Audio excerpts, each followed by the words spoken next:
don't think there's any color and stuff in here, but all right. Well, guess what? It's March already. Seemed like we had a snowstorm that buried everybody, and now it's March. Yeah, we could still have stuff coming. So we are starting a new quarter.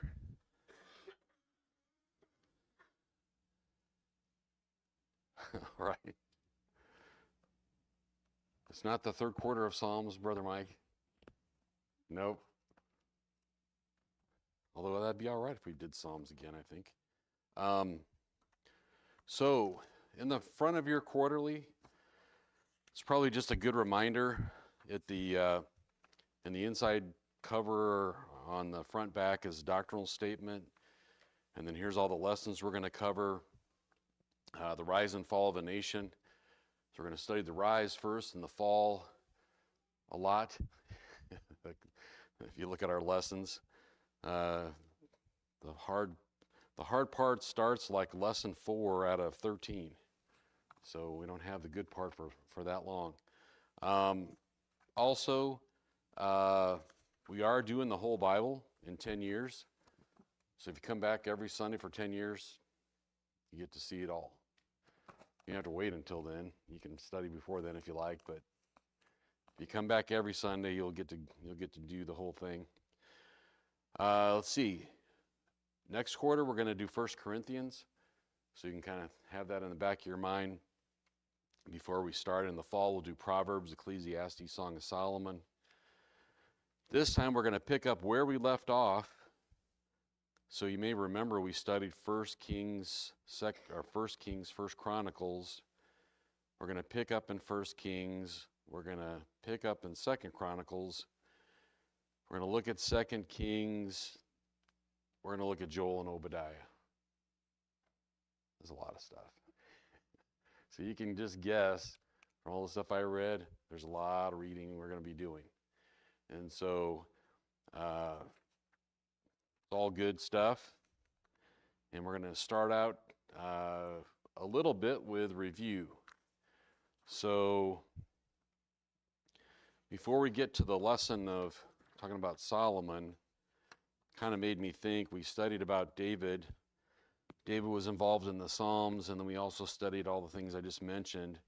And so if we were try to remind ourselves, what did we study about David from sort of his beginning until the end of his life, what are some of the things that come to mind?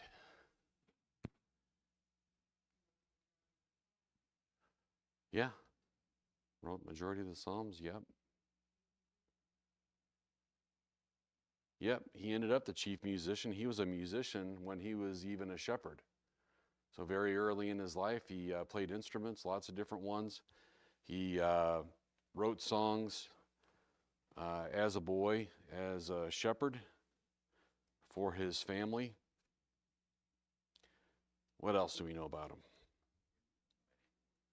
He was a mighty warrior, and by pretty much anybody's measure, maybe the most successful warrior that ever lived. And in fact, if you look in 1 Samuel in 18, chapter 18, at that time the women were saying Saul has killed his thousands and David has killed his 10,000s, which talked about how effective he was as a warrior. And so we didn't get insights into every battle that happened, but for the ones that were explained to us, we did see that he sought God's will. He sought God's help and direction before he went into battle, not afterwards. He sought God's guidance on how do we approach this, how do we do it. We saw that, and he was effective. And because of this thing that I just mentioned about the women saying that Saul had killed his thousands and David his 10,000s, that didn't sit very well with Saul. Saul did not, it wasn't just one time where a couple of women said it was being said all the time. Saul was very jealous about that. And the Bible says that it caused Saul to eye David from that day forward. It wasn't that long from that moment that Saul launched a spear at him, trying to kill him. And so things changed after that. Before we go forward in time, let's go back a little bit. What was Saul like in the beginnings of his serving as the king of Israel? That's good. Well said. He was people's choice. They elected him. They wanted him. They wanted an earthly king. And Saul was good looking. And yeah, if he was around today, he'd be a celebrity, right? And that would be a pretty obvious thing. But what about his service to the Lord? What about that part?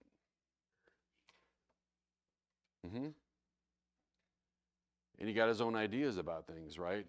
So he didn't care even about the responsibilities of the priests. He did some of the things that they were assigned to do.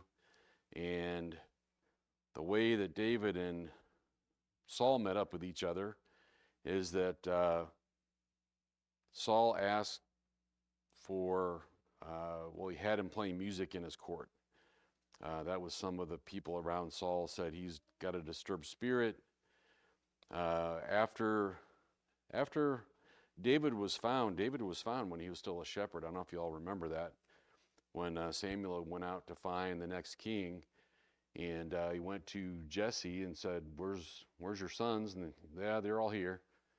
No, there's somebody missing, right? And it was David. And so he brought David in.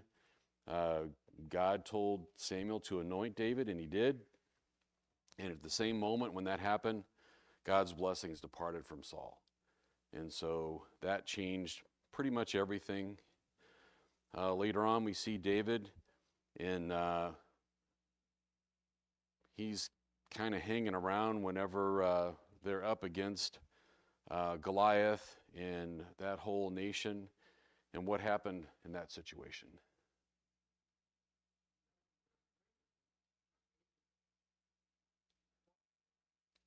Yeah, David was indignant. He was indignant that Goliath was so brazen on, right. Yeah, Goliath was blasphemous, and I'm not going to repeat all the things that he said, but the bottom line of it is David trusted in the Lord. David had used a sling and a rock to defeat what could have been the mightiest warrior on the earth at that time, with God's help. That was the big thing, with God's help. Okay. Then we got to the point where David became a successful warrior. Saul put a price out on David's head, more or less, and David ran for years and years, for much of his life, away from Saul and away from those that supported Saul. During that time, he pretty much got to see the whole country, got to see everything, everywhere, even some of the neighboring countries where he spent some time. At one point, God's blessing completely left Saul, and he was killed in battle. Okay? And then what happened? David was anointed king. What's interesting about that?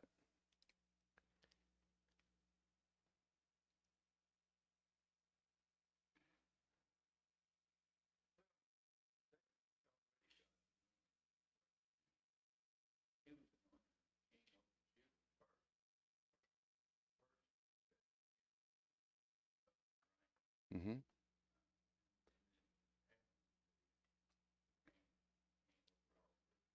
Mm-hmm. So David waited upon the Lord not to consolidate all of Israel at one time. He was obedient to the Lord, being the leader over Judah for the first 7 years, and then after that, over all of it. And that was them willingly accepting David as their king. After that, they went to Jerusalem. Does anybody remember who was in Jerusalem? Jehu. Good. Look at that. Got a sharp mind, Brother Homer. I didn't remember it. I had to go back and look. Jebusites. The Jebusites had never been conquered before. Mm-hmm. So they had not been conquered before. However, with the united Israel, David was able to conquer Jerusalem, made it the capital city. David brought the ark to Jerusalem, and there were some challenges associated with that, not bringing it correctly initially. If you look at 2 Samuel and 7, David wanted to build a temple to the Lord. He said, look at where I'm living and look at the tents and things we're using for the ark and for the rest of it. But God said it was not his will for David to build it. But at that time, he also made a promise to David that the Messiah would come from his descendants. And so there's when the promise was made, that's 2 Samuel 7. David accepted God's will. So even though David wanted to build a house for the Lord said no. David. Yeah, and you know what? He did the planning, right? So you only get the materials after you did the planning. And so the planning and the designs, all that stuff, that was done. And so it was all set up for whoever came later to build it.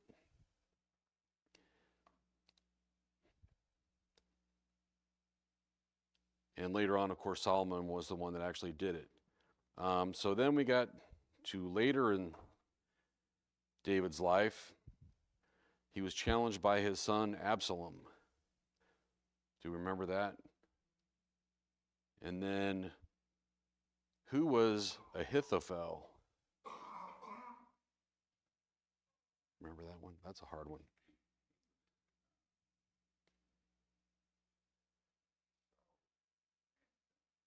Mm-hmm.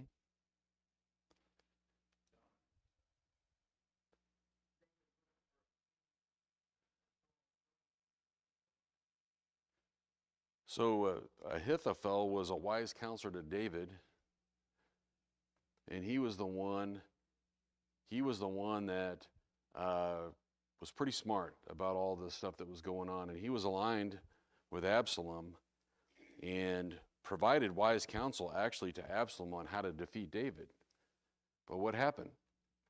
Just like anything else, it's only good to have wise advice if you follow wise advice, right? And they didn't do that. There was another one that came, Hushai the Archite, who came after Ahithophel, who said, don't listen to Ahithophel. He doesn't know what he's talking about. And so he didn't. Absalom didn't. And sure.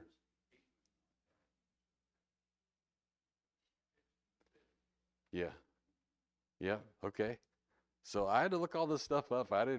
This isn't all from my memory that I put this down. I just had to remember myself all this stuff. There's a lot of names and a lot of people. So Absalom was defeated and killed. And then in 1 Kings 1:28 to 53, we're not going to read that. That's a lot.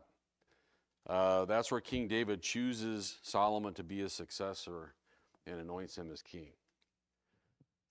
So in the last, 5 to 10 minutes, we just went through everything, David's life pretty much, which is way shorter, than we spent going through all of it the first time.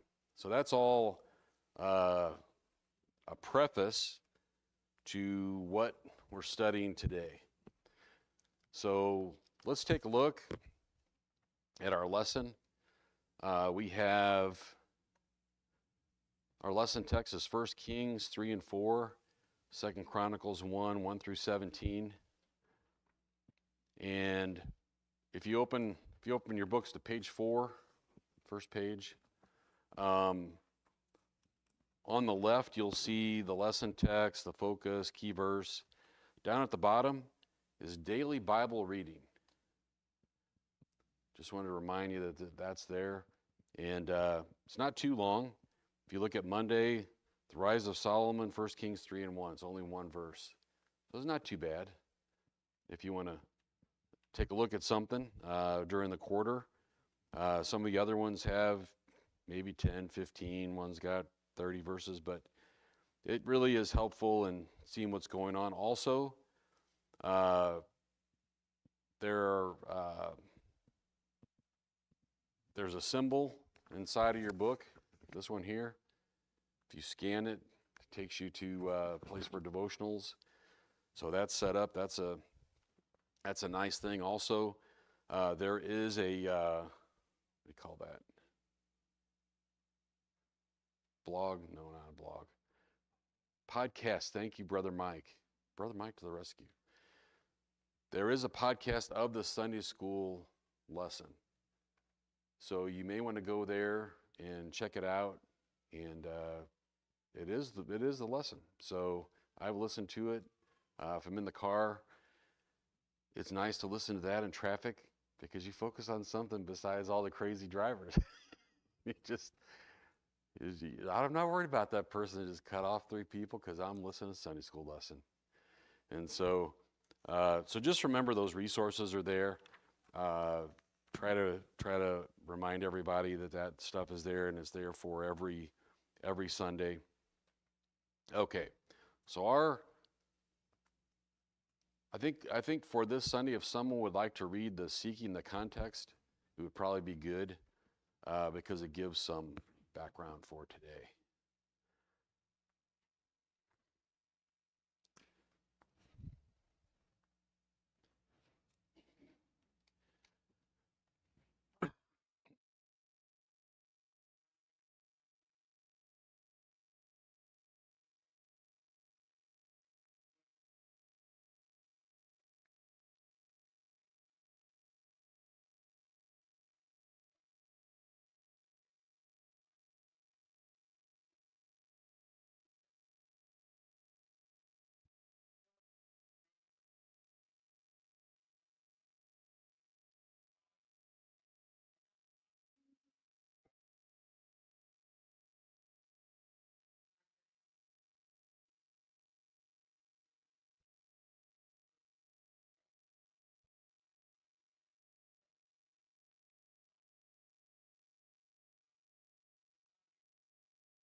Thank you, Sister Doris. There was a lot of information in there. And it's kind of the setup for Solomon taking over. And so we know that Solomon took over when David passed away. I had forgotten a little bit of the things that had happened at the end of David's life. At the end of any king's life, there's always some struggle for power that seems to happen. Even today it happens. We see it, and it was no different then. As we saw in the first part of this, Adonijah, the oldest surviving son, sought to become king of Israel instead of Solomon, along with Joab. Remember Joab, the commander of David's army? He was a mighty warrior also, and pretty formidable, and had a lot of people that were loyal to him. And then also they mentioned Abiathar, the priest, and the priest followed Adonijah as well. So there was Adonijah, Joab, and Abiathar, who were, prior to this, loyal to David, but then now they're obviously pulling away. They were having a feast for the leading men of Judah, and they left out Nathan. Nathan was the prophet. Do you remember Nathan? Nathan was the one that told David, thou art the man. That was one of the things he did. He did more than that, but that's one of the things that he did. And then Benaiah, anybody remember Benaiah? He's right in the back, right there. So, Benaiah, yeah, he was one of the mighty men mentioned many, many times in the Bible. And I kind of think of Benaiah and the others as they were the special forces. They were the ones that were part of David's army. I pretty much think if you're going up against any of the mighty men, it'd be like going up against Bruce Lee or something. It would be a bad idea, to summarize. So, yeah. So that's who was with David was Nathan and Benaiah, and of course Solomon. And so it was God's will for Solomon to take over to be king.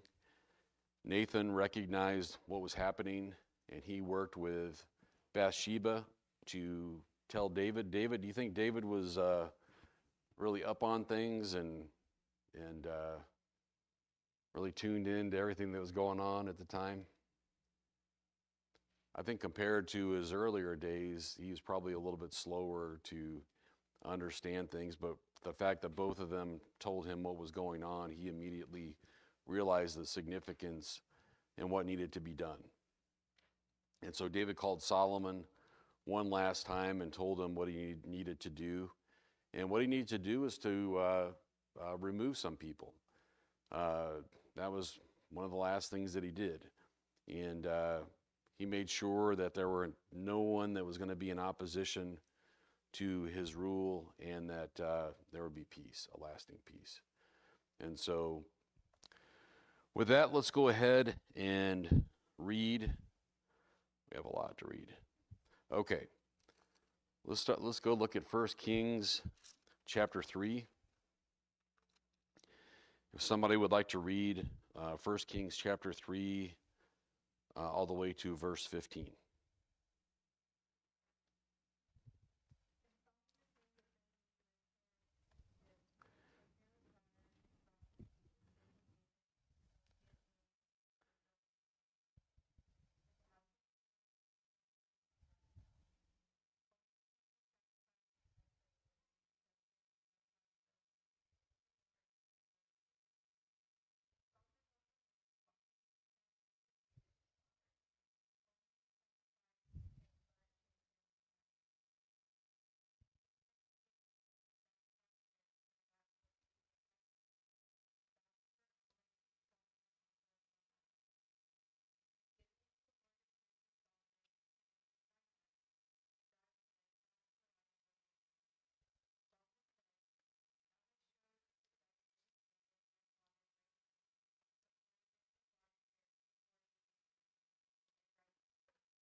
Thank you, Sister Kinsey. There's a lot of information in there. So if we start out, the chapter 3 and verse 1, and Solomon made affinity with Pharaoh, king of Egypt, and took Pharaoh's daughter. What does that mean? Got married. He married Pharaoh's daughter. So were they on like some social media thing and met each other that way, or? Right. Yeah. So yeah,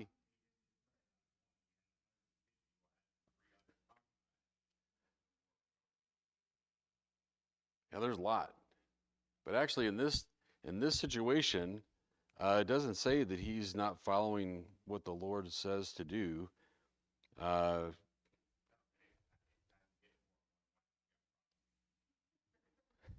well, right now I think he only has one as far as how we got. Uh, you're getting way ahead up here, Brother Homer, but you're right. I can't imagine having more than one. That'd be.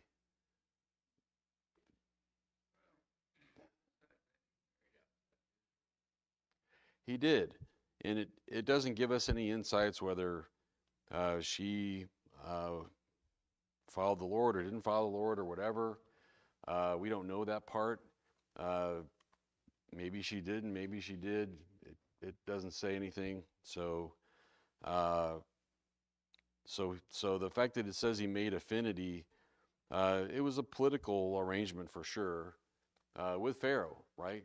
Because he didn't want to have any difficulties with Egypt, and it's pretty hard to have a war with a country that your daughter is the queen or the wife of the king.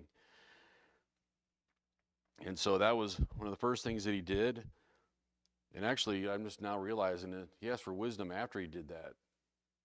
So maybe there's a reason. He got married and he asked for wisdom as the first thing he did after he got married. So maybe that was a good idea. Um, so at that time, they only sacrificed in high places because there was no temple yet. And in verse 3, Solomon loved the Lord, walking in the statutes of David his father, and he sacrificed burnt offerings in high places. So he was following the Lord's leadership, but following what his father had done, going to Gibeon to sacrifice there. And that's where the Lord appeared to him in a dream and asked him, what did he want? And you can see from all the analysis what he could have done. And it kind of occurred to me, if you think of all the people that came before Solomon, which are a lot. I mean, if you look, what page is this? 536. There's 536 pages of people before this happened that we don't see any record that that's what they ask. That they asked the Lord for wisdom or a situation exactly quite like this. And so this is pretty unique. Solomon was most definitely set up for success in the fact that he was the son of David. He was, first of all, he was chosen by God, and there was already a mission for him in building the house of the Lord and establishing the kingdom. Being the son of David, David was the greatest king that Israel has had. And so the fact that he was his direct descendant and son was also helpful. And he also tried to do what was right on the side of the Lord, for sure, in what we're reading right now. And he inherited a mostly peaceful kingdom. There's a couple of things that he dealt with at the beginning, but then after that, it was a peaceful kingdom. And you don't need to be a warrior to rule a peaceful kingdom. In fact, you need kind of the opposite kind of talents and skills. You need talents and skills on how to resolve problems and how to deal with the people. And in this case, if you look in verse 9, here's Solomon saying, "Give therefore thy servant an understanding heart to judge thy people, that I may discern between good and bad. For who is able to judge this so great a people?" So, right, he was young. I thought about that too. So, how old do you think Solomon was?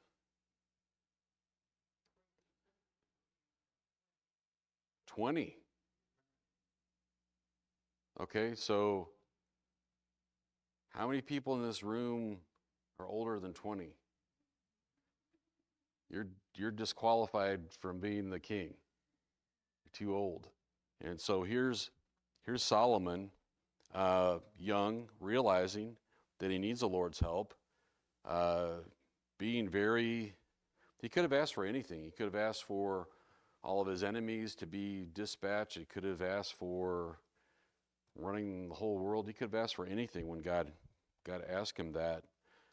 And so, what a great response that he gave, because his focus was on the people and not on himself. He was focused on being a servant leader in the way that he asked the question. And the speech pleased the Lord in verse 10, that Solomon had asked this thing. And God said unto him, because thou hast asked this thing, and hast not asked for thyself long life, neither hast thou asked riches for thyself, nor hast thou asked life of thy enemies, but hast asked for thyself understanding to discern judgment. Behold, I have done according to thy words. Lo, I have given thee a wise and understanding heart, so that there is none like thee before thee, neither after thee shall any arise like unto thee. What do you think about that? He knew a lot. I don't know how he came to know it all. I don't know. Obviously, he had to be able to discern and understand things hearing it the first time, I guess. And some of it he came up with the Lord's help. So it wasn't like he was going off of what somebody else said in some cases. But the Lord gave him what he asked for. He gave him wisdom. And so what about us? Do we ask the Lord for wisdom? Do we ask the Lord for help in what we're trying to do?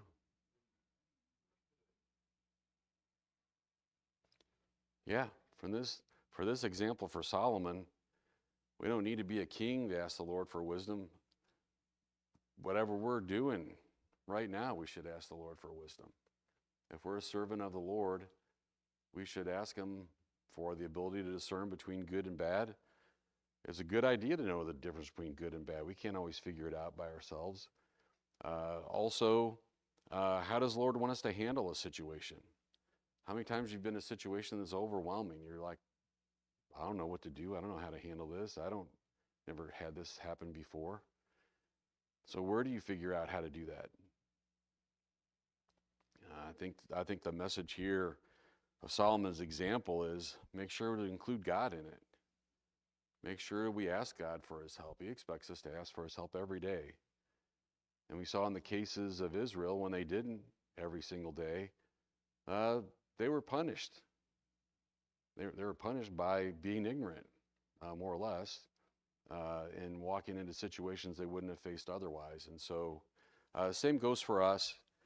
And I know a lot of people consider, well, this Bible, this book is written so long ago. How does this even apply to anything of us? These are all people long dead and gone, and all these situations are old and whatever.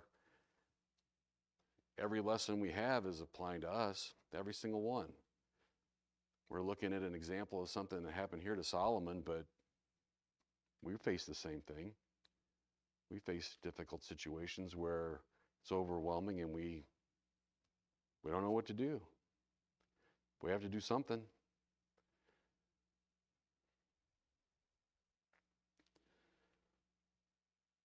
Here in verse 13, and I also have given thee that which thou hast not asked, both riches and honor, so there shall not be among the kings like unto thee all thy days. And if thou wilt walk in my ways, to keep my statutes and my commandments, as thy father David did walk, then I will lengthen thy days.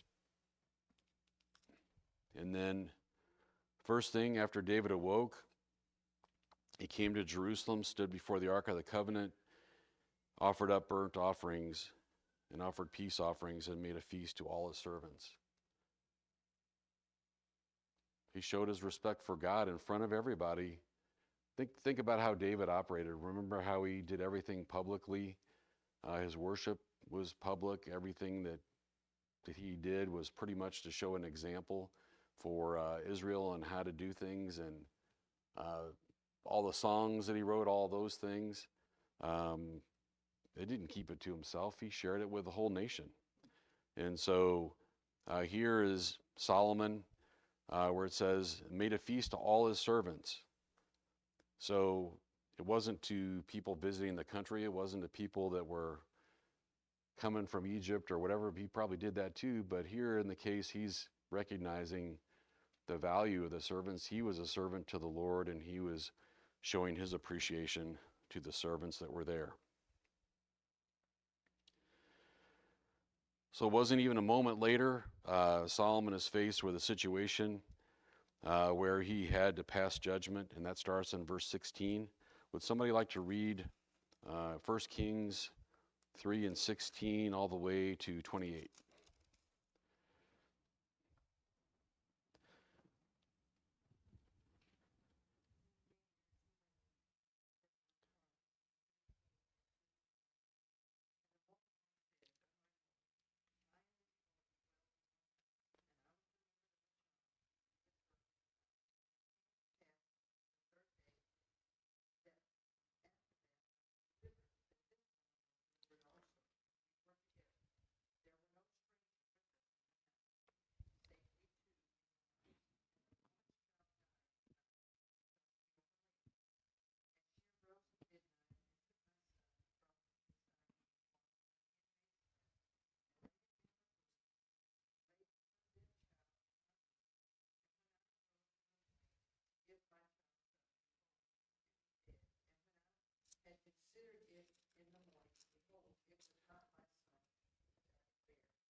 Thank you, Sister Helen. What do you think about that?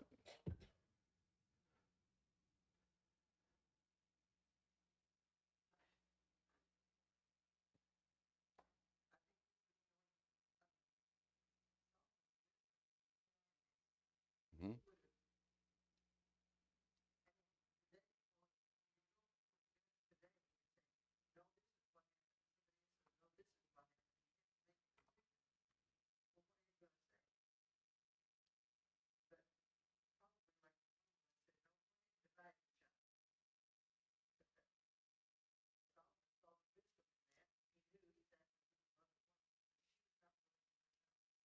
Mm-hmm. Right. So Solomon asked for wisdom. I don't know if it was 5 minutes later. It seemed like it was about 5 minutes later, the Lord gave him wisdom. And so it doesn't mean that the Lord's always going to work like that. But in this situation, Solomon was blessed. And he was blessed not just in making a good decision, he was blessed in that it was in front of the whole nation. It was very obvious to everyone that Solomon discerned the truth and found a way to find out the truth in this situation. It didn't say he went away for days and thought about it. It didn't say anything like that. It said that he heard all the information. And here in verse 24, and the king said, "Bring me a sword." There wasn't any pause in there between the two, so he had the ability to make a decision right away. And in this situation, It was a great example, and the first example that we see in all of Solomon's reign about a very real and an important situation that he was the judge over, and obviously he followed the Lord, and the Lord gave him wisdom. So the next thing that we can look at is chapter 4, and chapter 4 has a lot of names with a lot of syllables. There's a lot. So I'm not going to go through all of it because there's so much that's there. But we can start out in verse 22. So chapter 4, verse 22. And let's go to 34, which is the end of that. Actually, sorry. Let's start with verse 21.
That's a lot.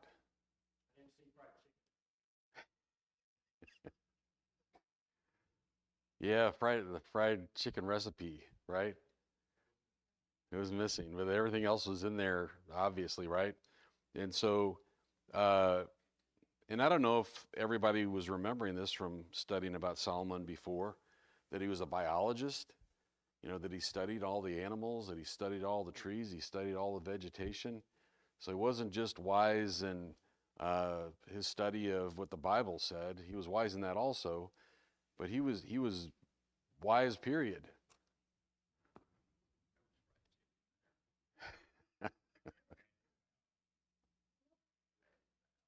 Fatted fowl, yeah. Okay. Those in there. All right. It might be where Hattie B's got their recipe. We went to a Nashville fried chicken place, and it was really good. So I don't know if that's where they got it from, but it might have been. Um, so what's interesting is it's not Solomon talking about how wise he is.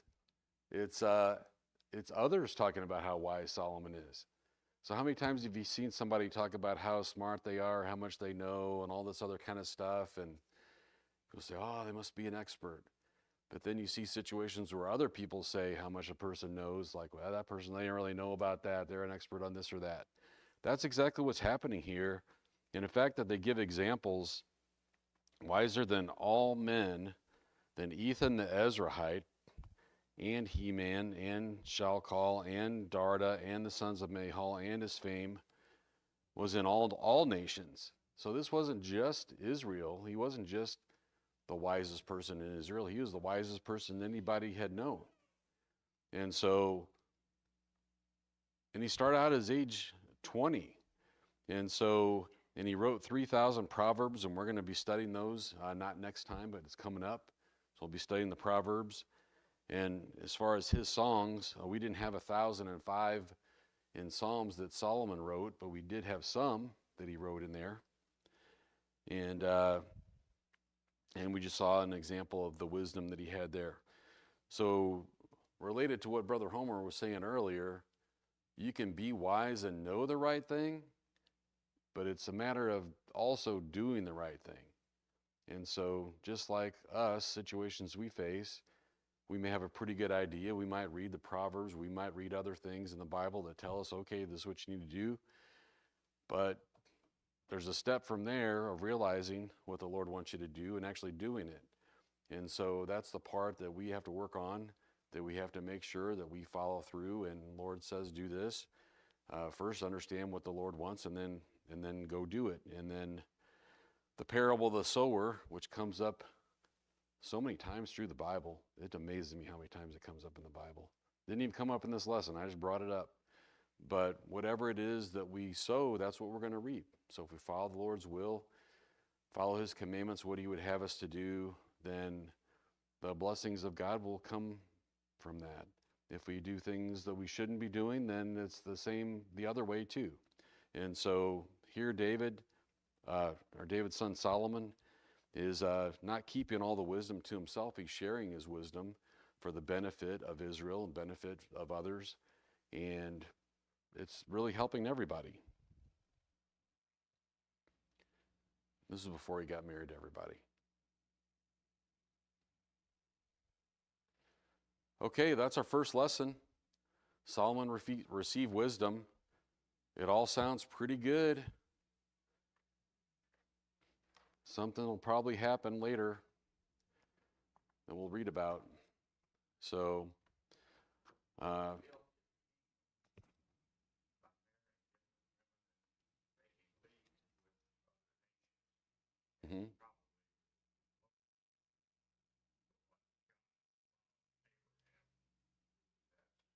Mm-hmm.